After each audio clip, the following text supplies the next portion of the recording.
Eu me chamo José Luiz, sou engenheiro agrônomo, moro no Rio de Janeiro. Eu sou engenheiro agrônomo formado na Universidade Federal Rural do Rio de Janeiro em 1966. Em 68, 2 anos depois, formado, eu fiz o curso de mestre em saúde pública na Fiocruz do Rio de Janeiro. Passei 21 anos lecionando na Rural no final da minha carreira. E pouco antes de me aposentar, eu fiz o curso de doutorado na Universidade Federal do Rio de Janeiro. Agradeço a oportunidade de apresentar o meu projeto. Então vamos ao projeto. A minha primeira experiência no planejamento de comunidades foi no meu primeiro emprego, que ocorreu no Rio de Janeiro, no Instituto Brasileiro de Reforma Agrária, que depois passou a se chamar Instituto Nacional de Colonização e Reforma Agrária. Eu trabalhava no departamento de engenharia e nesse departamento teve a incumbência, era a época da Revolução, de nós planejarmos a colonização agrícola da Transamazônica, da rodovia Transamazônica. Então, nós tínhamos de planejar a casa dos colonos, onde elas ficariam, o tamanho, a quantidade, a sequência, uma série de coisas. E a minha sala, por coincidência, ficava ao lado dos arquitetos que planejaram justamente as casas, as agrovilas, que até hoje povoam lá a rodovia Transamazônica. Então, essa experiência que eu trouxe agora para planejar o que eu imagino que seja favela. O que eu entendo como favela está mostrado nesse mapa mental de minha autoria. Os problemas das favelas, no meu entender, são de duas naturezas. Os problemas locais, que são ventilação, circulação, saneamento e segurança, e os problemas municipais, que são energia elétrica, regularização fundiária, urbanismo e coleta de lixo e esgotos, as FES. Esses são os principais problemas que eu acho que as favelas têm. E quais seriam as soluções para resolver esses problemas? Estaria na educação, construção de escolas, creche para o pessoal poder trabalhar. Na cultura, pinturas, danças, uma série de atividades culturais. Quanto aos empregos, compostagem do lixo, hortas comunitárias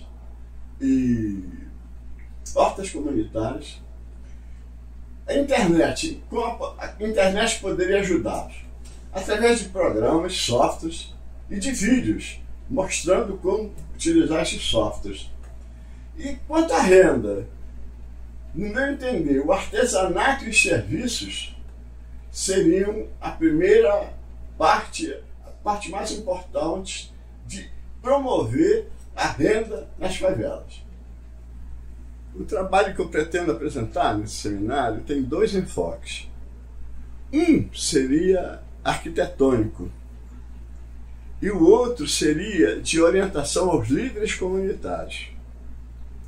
O arquitetônico, com a experiência que eu trouxe da Transamazônica, de observar os arquitetos a planejarem, eu imaginei uma pequena favela com todos os requisitos que uma família precisa para viver normalmente. Essa pequena favela que eu projetei, ela se compõe uma praça central, uma pracinha, um comércio, escola, posto de saúde, e esses blocos seriam as casas. Cada quadradinho desse mede 20 por 20 metros. E dentro de cada quadradinho aqui, nesse bloco, existiriam 4 casas. Cada casa com 10 metros de frente. 10 por 10, 20, 2, 4 casas. Então, o total seria cerca de 2.400 pessoas morando nessa pequena favela aqui. Agora, aqui estaria a rede de água, abastecimento de água em azul, e mais escuro seria o esgotamento sanitário saindo. Então, eu pretendo que esse conjunto resolva os problemas todos de uma família. Tá? O que eu pretendo com esse desenho? Eu gostaria muito que os arquitetos e urbanistas, que são realmente quem entende do assunto, pegassem esse módulo, esse desenho, e, através de estudos, verificassem se essa praça poderia ser menor para aumentar a quantidade de casas. Ela diminuindo de tamanho, poderia aumentar o comércio, poderia aumentar o número de escolas, o posto de saúde. Então, esse estudo, que parece muito com o que eu fiz quando, no meu primeiro emprego lá na Transamazônica, é verificar a viabilidade técnica e econômica dessas mudanças.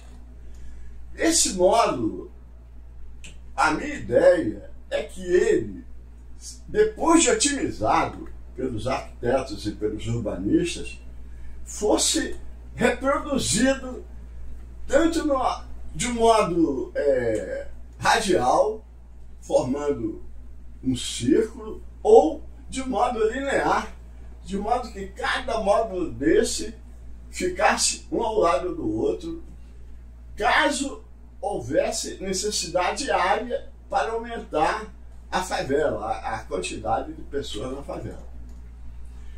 Esse é um dos objetivos do meu trabalho.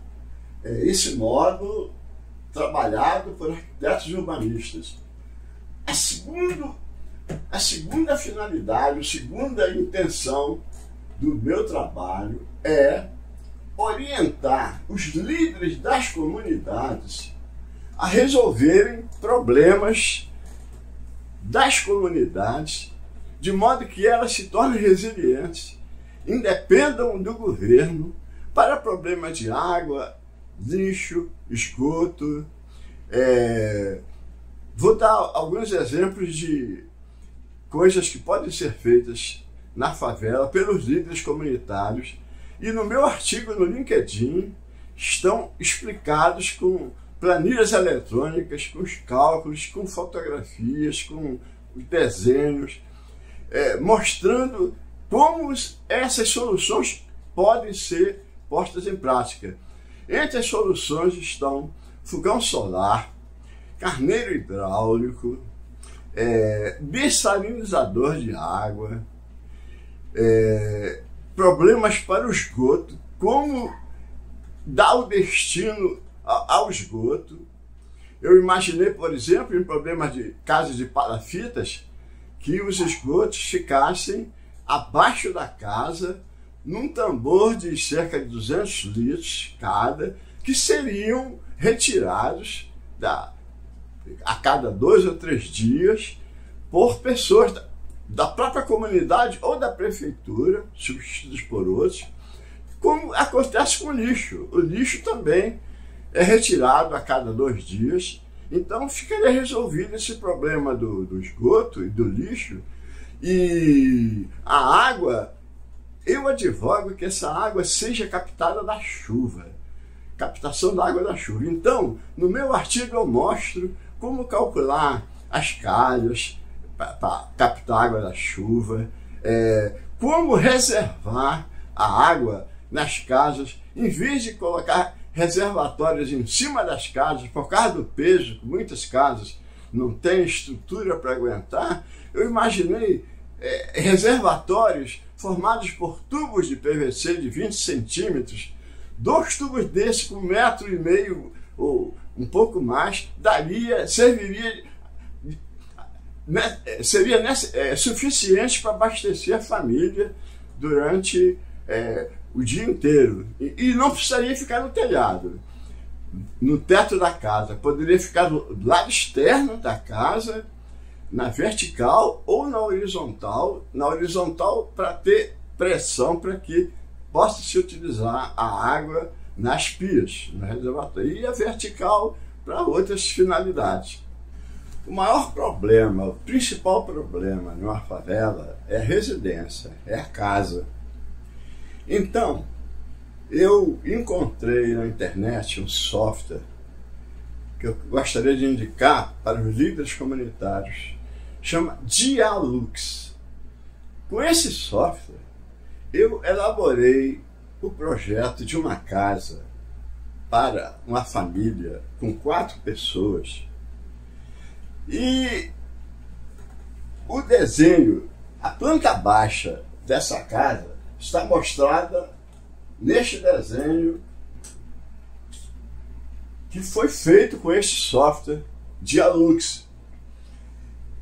Para eu fazer este desenho, para eu completar essa figura, esse desenho, eu tive de assistir um vídeo para aprender a mexer com o software. A mesma coisa os líderes comunitários poderiam fazer. E eu procurei elaborar um projetinho que abrigasse o máximo de pessoas com o mínimo de área construída, que essa que é a finalidade justamente de a gente aproveitar ao máximo as áreas disponíveis para as construções. Então aqui no desenho a gente vê que a casa que eu imaginei para uma família de 4 pessoas compõe-se de uma sala, uma cozinha, um banheiro e 2 quartos. Quarto de casal, quarto da família, solteiros, 2 quartos, e um depósito que poderia ser uma área, um hall de entrada ou um pequeno jardim. Esse software, ele permite que você visualize a casa de vários ângulos. E esse foi o ângulo que eu achei ideal para mostrar a disposição dos móveis. Quarto de cama de casal, cama de solteira, a outra não aparece porque a parede cobre pela perspectiva. A localização das portas e janelas, tudo para facilitar a entrada de ar e a iluminação, que o próprio software Dialux no LinkedIn está como eu projeto a iluminação dessa casa. O lote que eu projetei na favela tem as dimensões de 10 metros por 10 metros. A casa teria uma dimensão menor, 8 metros por 8. Então, a taxa de ocupação seria de 60%. Por quê? Porque o lote tem 100 metros quadrados e a casa tem 60, então a taxa de ocupação seria 60%. Nesse desenho aqui é a maior taxa. Em compensação, pode-se observar nessa área mais escura que há um espaço não construído que justamente ele foi projetado para que uma casa não fique colada na outra, para que a circulação de ar seja promovido, para que não ocorra como em favelas do Rio de Janeiro, onde o índice de tuberculose é altíssimo, justamente por falta de circulação do ar. Quanto ao coeficiente de aproveitamento, eu projetei uma casa com apenas um andar, 4 pessoas, mas se eu dobrar esse coeficiente de aproveitamento em vez de 0,6, por exemplo, que é o caso, se ele passar para 2, o coeficiente de aproveitamento vai fazer com que dobre a quantidade de pessoas na favela, no módulo que eu projetei para a favela. Em vez de 2.400, vai passar a ser 4.800. Em vez de 2.400, vai passar a ser 4.800. Dobrando aqui a casa. Em vez de ter um andar, teria 2. Agora, essa mudança, os arquitetos e urbanistas é que poderiam se debruçar sobre esse índice para verificar se realmente ele é viável e se atende às necessidades daquela comunidade e daquele projeto que está sendo desenvolvido. Eu gostaria imensamente de agradecer a 2 arquitetas de renome, a doutora Patrícia Fraga e Ana Vilaça, que me convidaram para apresentar o projeto após lerem o meu artigo no LinkedIn. Então, eu estou me oferecendo para as pessoas, os líderes comunitários que tiverem alguma dúvida no que está escrito nas minhas planilhas, nos meus textos, que use o meu endereço do LinkedIn, jvna7@gmail.com, para que sejam tiradas as suas dúvidas. Agradeço a oportunidade que me foi dada de apresentar este projeto ao público.